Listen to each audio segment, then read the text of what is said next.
Assalamualaikum warahmatullahi wabarakatuh, teman-teman. Kembali lagi dengan saya Devi Oktavian dari channel Domba Kediri, teman-teman ya. Yang beralamatkan di Dusun Kelak Selatan, Desa Wonorejo, Kecamatan Ngadiluwe, Kabupaten Kediri. Nomor HP-nya 085 7488 66114. Oke, teman-teman. Apa kabar teman-teman semua? Semoga teman-teman semua dalam keadaan sehat walafiat. Semoga teman-teman semua dalam keadaan murah rezeki, dan semoga teman-teman semua ternae teman-teman semua itu muga-muga breedingane api-api, sing fattening muga-muga ndang cepet lemu, sing bar lairan muga-muga susune apik. Oke. Susune apik, susu lancar, terus indukane juga apik, ngopenine cempe juga induke wis pokoke intine iki induke ngrumat cempe kuwi apik lho, teman-teman. Nah, oke. Pada konten kali ini, teman-teman ya, biasanya kan apa ya, ngobrol di depan domba, ngobrol di depan kandang. Nah, pada kesempatan kali ini saya akan berbagi pengalaman. Di belakang saya ini ada pohon-pohon gede.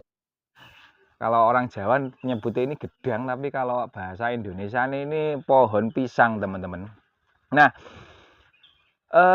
kemarin ada yang bertanya kepada saya, Mas, kalau bisa kita harus melihara berapa ekor untuk memenuhi kebutuhan kita sehari-hari. Nah, kemarin itu saya jawab sesingkat-singkatnya, soalnya juga waktu ini malam. Nah, di sini pada konten kali ini, teman-teman ya, pada konten kali ini saya akan membahas beberapa hal sampingan, ya, beberapa hal yang bisa menambah income bagi kita sebagai peternak, teman-teman. Nah, salah satu hal yang bisa kita manfaatkan sebagai tambahan income kita, yaitu adalah kita punya lahan, kita punya tempat untuk ditanami. Ini salah satu contoh ya, salah satu contoh di belakang kita ada pohon pisang. Nah, dengan pohon pisang sendiri, ya, dengan pohon pisang sendiri kita bisa mendapatkan banyak income, teman-teman. Nah, misalkan satu contoh, kalau kita punya lahan, kita punya kebonan, nah itu ditanami pohon pisang sing jenisnya kepok. Nah, itu nanti biasanya loh ya, biasanya kalau di daerah saya daun pisang kepok itu sangat laku, teman-teman. Soalnya kenapa? Banyak beberapa orang itu bahwasanya kalau daun pisang kepok itu dibikin bungkus makanan, meskipun bungkus makanan ataupun bungkus masakan lah ya, bisa buat pepes ataupun apa lek ngarani pepes, terus apa nih ya, terus mari ngono karo ungkusan ngono kuwi lho. Nah, itu bisa, teman-teman, untuk sebagai income tambahan bagi kita. Nah, itu yang pertama dari pohon pisang sendiri. Kalau daunnya yang pertama bisa dijual. Nah, meskipun suatu saat nanti daun pisang itu tidak laku, perlu teman-teman ketahui juga bahwasanya nutrisi yang terkandung di pohon pisang ini juga sangat tinggi, teman-teman. Nutrisinya ini tinggi. Nah, mungkin nanti teman-teman juga ada yang tanya, Mas, nutrisi itu gunanya tinggi apa toh? Nah, sebagai pelaku breeding kan intinya kan memperbanyak anak, memperbanyak keturunan bagi si domba tersebut. Nutrisi sendiri itu gunanya untuk membancarkan susu, teman-teman. Membancarkan susu, terus mari ngono dia itu ada nutrisi ben susune bancar, terus mari ngono kapurane ben apik. Ketika nanti dimakan cempenya juga bagus-bagus hasilnya. Nah, dengan beragam nutrisi tersebut, itu nanti akan mensupport susu bagi si induk ben susune bancar. Jadi seperti itu. Nah, yang bisa ambil, misalkan tadi kan kita kan sudah ngambil satu contoh, yaitu daun pisang. Nah, daun pisang sendiri bisa digunakan untuk sebagai pakan dan juga bisa difungsikan sebagai income tambahan berupa kita jual daun pisang tersebut.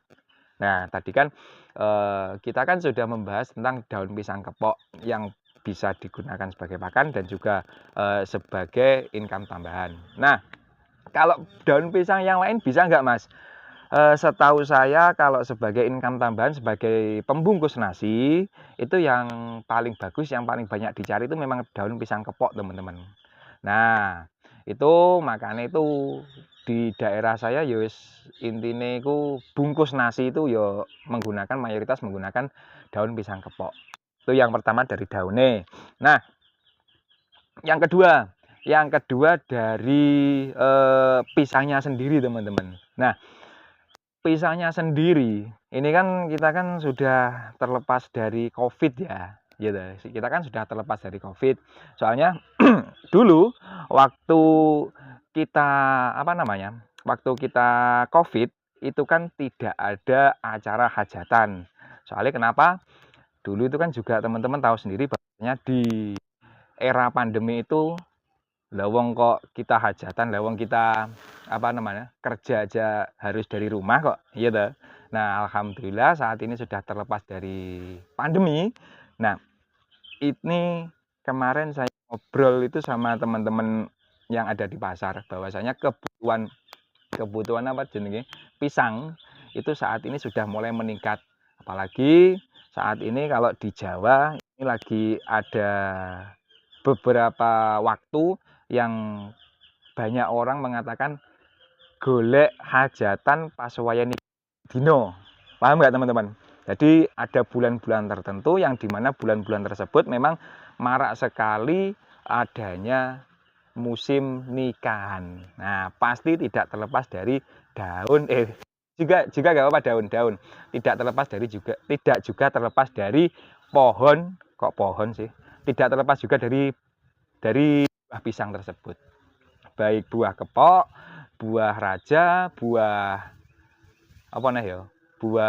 ambon. Nah, itu peminatnya tinggi, teman-teman. Nah, kita kalau bahas masalah pisang itu banyak sekali yang bisa dimanfaatkan sebagai pakan domba dan kambing. Akan tetapi perlu teman-teman ketahui dulu, pas awal-awal saya ternak ada beberapa peternak itu ya yang mengandalkan pisang sebagai pakan ternak dengan ditambah probiotik A, probiotik B, probiotik C yang bisa menggemukkan domba. Akan tetapi saya pernah bersama teman-teman tersebut bahwasanya itu bukan hoax, itu memang tidak dibenarkan. Kemarin itu ngomong dikasih probiotik ini ben iso lemu, tapi ternyata malah ternaknya kuru-kuru, teman-teman. Jadi seperti itu. Jangan menggunakan pohon pisangnya sebagai pakan. Tetapi yang paling bagus untuk pakan domba tersebut adalah daun dan juga jantung si pisang tersebut. Kalau kita mengatakan jantung pisang itu di Jawa sendiri teman-teman belum begitu familiar ya. Nah, kalau di Jawa sendiri kalau menyebutnya itu adalah ontong, teman-teman. Ontong kayak di ya? Bun, enak gak ontongnya? Nah, itu loh, itu ontong, teman-teman. Itu ontong. Nah, itu ontong.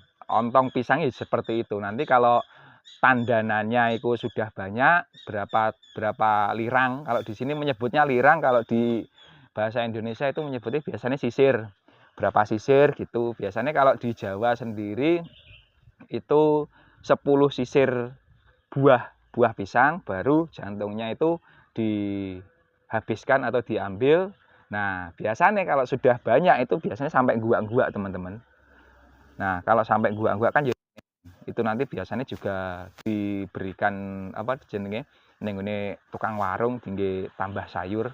Jadi seperti itu. Nah, kemarin tadi saya sudah membahas beberapa cara untuk mengolah lahan supaya bisa menambahkan income. Nah, di sini sendiri perlu teman-teman ketahui juga bahwasanya penanaman pohon pisang seperti ini pisang Ambon iki. Iki pisang Ambon nek sing iki. Ini punya mertua, teman-teman. Iki pisang Ambon, nek sing iki pisang kepok. Bedone dari segi postur si pohon ini lebih kecil kalau pisang Ambon. Ini lebih kecil, teman-teman iki. Pisang Ambon ini lebih kecil. Nah, nek sing pisang kepok iki ngene iki. Pohon pisangnya dia lebih gede. Ini pisang kepok. Nah, cara penanamannya sendiri itu mudah, teman-teman. Tinggal aja ini misalkan, nah ini seperti ini loh ya, seperti ini kan anak aneh tuh, ini anak aneh. Nah ini nanti kalau di sini ngomongnya diganco apa di apa ya, pokoknya diganco itu diambil, ini diambil terus dipindahkan, ditancapkan, dikasih lahan itu dibersihkan dulu, terus dikasih coakan apa piye no diincepne kono, terus kita ramut. Jadi seperti itu. Penanamannya mudah, yang penting perawatannya juga kita maksimal, insya Allah hasilnya juga maksimal kok teman-teman. Enak gak bun? Sing wis landung bun. Bek menawa kena nganu. Nah ini teman-teman. Ini kalau yang itu tadi kan pisang kepok. Nah itu pisang kepok. Nah kalau pisang Ambon ini seperti ini loh teman-teman. Kalau teman-teman belum tahu ya ini loh.